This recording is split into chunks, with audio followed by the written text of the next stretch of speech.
Perkenalkan, saya Sri Sunarni dari kelas 6J, jurusan Hukum Ekonomi Syariah. Di video kali ini saya akan sedikit mereview materi tentang kode etik advokat. Apa kode etik advokat itu? Yang pertama, pengertian kode etik. Kata kode berasal dari bahasa Latin codex yang berarti buku, buku kas, atau undang-undang. Sedangkan kata etik berasal dari bahasa Yunani ethos yang berarti adat, akhlak, sikap, maupun cara berpikir.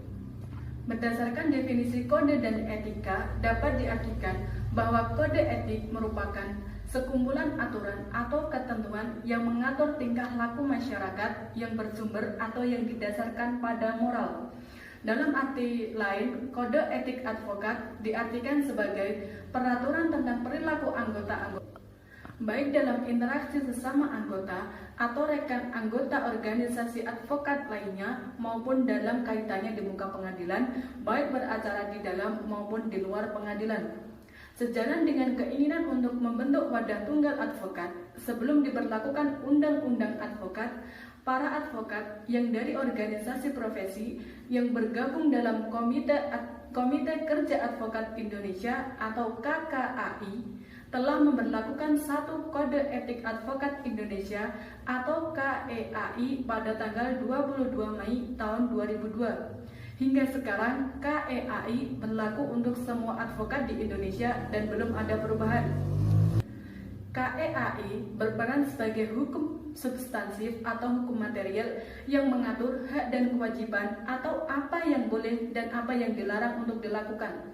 Selain itu, KEAI juga berfungsi sebagai hukum adjektif atau hukum formel yang mengatur pelaksanaan hak dan kewajiban atau mempertahankan hukum material. Adapun hal-hal yang perlu diperhatikan dalam kode etik advokat, yaitu yang pertama tentang kepribadian advokat, yang kedua tentang hubungan dengan klien, yang ketiga hubungan dengan teman sejawat, yang keempat cara bertindak dalam menangani suatu perkara, dan yang kelima pelaksanaan kode etik advokat itu sendiri. Berhubungan dengan yang pertama tentang kepribadian advokat.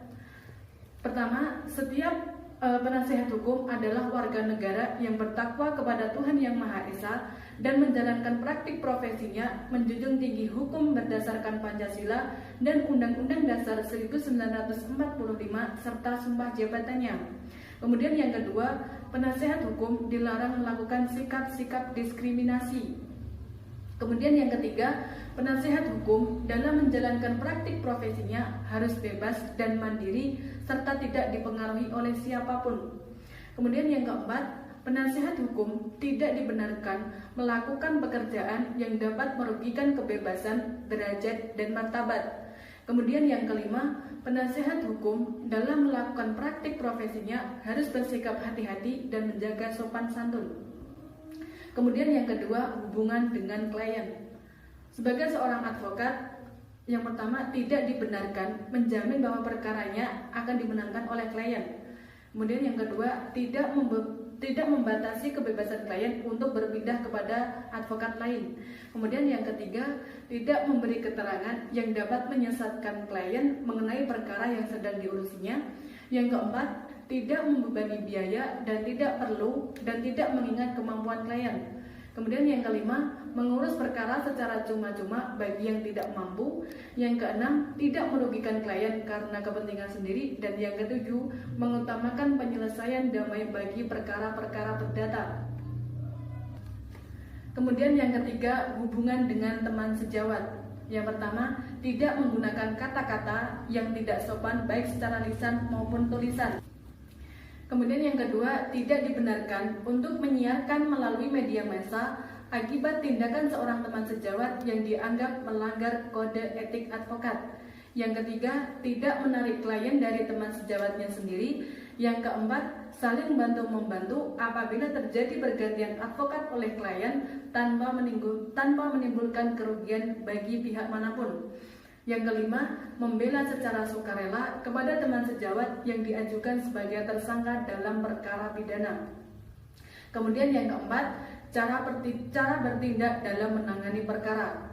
Yang pertama, menghubungi saksi lawan. Yang kedua, menghubungi hakim tanpa bersama advokat lain. Yang ketiga, membuat surat kepada hakim tanpa tembusan pada pihak lain. Yang keempat, menambah catatan pada berkas di dalam maupun di luar sidang tanpa memberi waktu pada advokat lawan untuk mempelajari dan menanggapi catatannya. Yang kelima, tentang pelaksanaan kode etik advokat itu sendiri. Dalam pengawasan dan pelaksanaan kode etik advokat dilakukan secara eksplisit oleh Dewan Kehormatan apabila terjadi pelanggaran atas ketentuan-ketentuan dari pasal-pasal kode etik.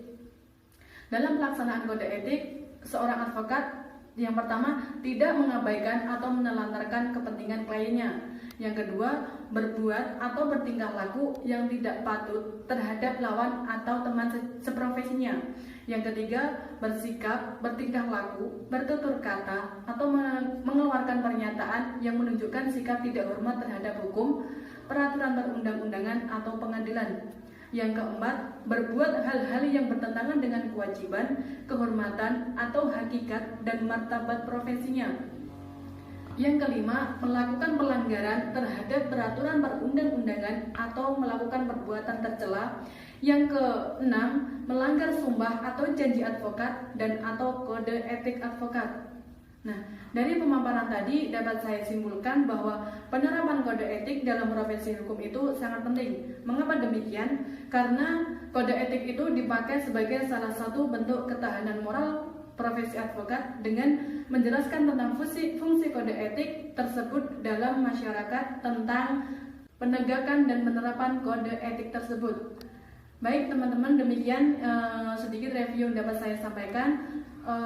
Semoga dapat menambah wawasan dan pengetahuan teman-teman.